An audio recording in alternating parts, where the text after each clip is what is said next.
Dr. Simpson. A few items. First of all, a reminder that the school board election is tomorrow. Every registered voter in the Guthrie Public School boundary is eligible to vote in the election for seat number 1. The candidates, as many of you know, are incumbent Sharon Watts and Mark Schwartzball. Also, there's an election on the same ballot for residents inside the city limits of Guthrie for a city sales tax to provide a variety of quality of life enhancements for our city. I want to encourage all eligible voters to participate tomorrow. And again, making it very clear that if you're an eligible voter inside the boundary of our school district, you are eligible to vote in the election tomorrow for school board. The next item is I wanted to share that Chase Purdue, a 6th grader at Guess, finished 3rd in the regional spelling bee last week.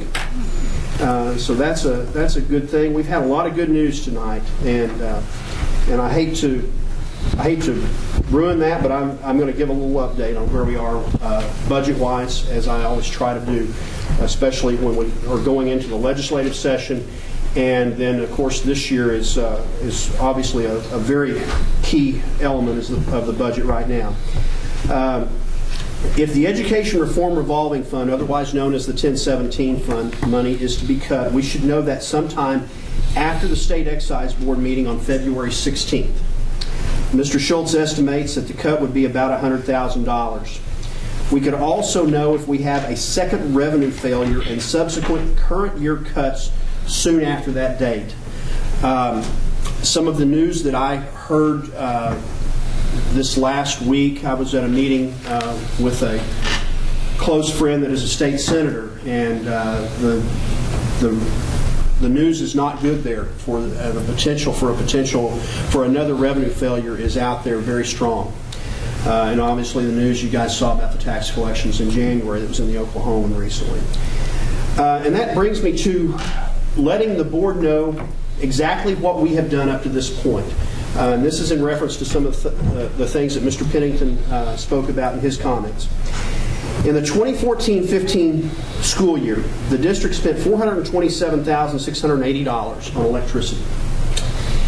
If we can reduce our electrical costs by 3%, that's roughly $12,800, or approximately 1/3 of a teaching salary over the course of a school year. Some measures we've taken already include specific shutdown procedure with district computers and removal of all personal appliances from the classroom. The computers in our district vary in efficiency, but the range for operation for 1 year is roughly from $60 to $85 if we kept it on for an entire school year.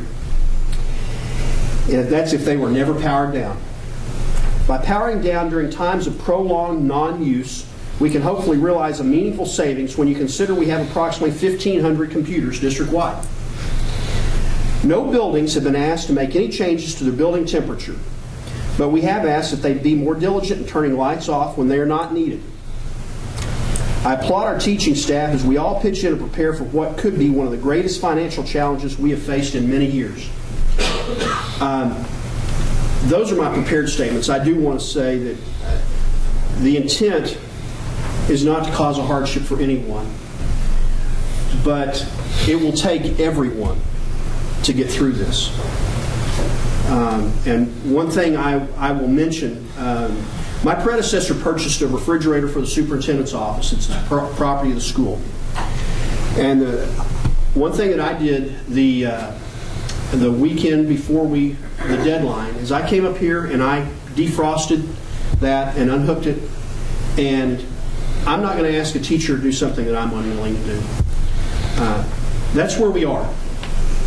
And I realize that this is a change in habit, but this will probably not be the last change in habit, especially if we have an additional revenue failure in this year, because that will compound issues going into next year. And the ultimate goal is to provide the best education for our students that we can with the money that we are given to work with. And anything we can do to enhance that is the job that we all have to share. And that's how I'm approaching this. And there is a vast majority of the staff that are approaching it the same manner. And I want to applaud them for what they've done. And I've been walking the buildings myself on Sundays, and I talk with some of them. In fact, some of them were removing their refrigerators, and I talked with them about this. And they are working with it too, because their heart is with our kids. So my hat's off to them. And that's the conclusion of my comments.